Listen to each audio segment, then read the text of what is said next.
Hay, grabe na talaga ang views ko. 1 month na ako nagpo-post, 5 months na akong nagpo-post, 1 year na akong nagpo-post, pero ang views ko, 100 to 200 views pa rin hanggang ngayon at wala pa ring pinagbago. Parang ayoko nang maging isang content creator at gusto ko nang i-turn off ang professional mode ko.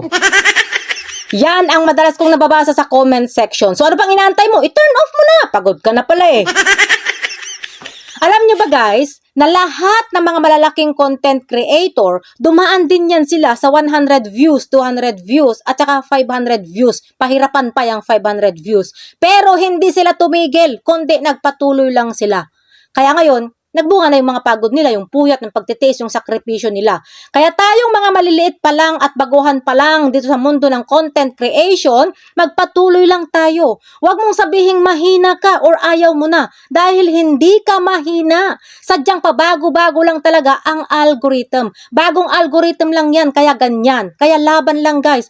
Balang araw, makukuha mo rin yung malaking views, million views. Malay mo, yung mga post mo ngayon, yun na pala yung mag-viral bukas. O, di ba? Who knows, di ba? Kaya tuloy lang, laban lang.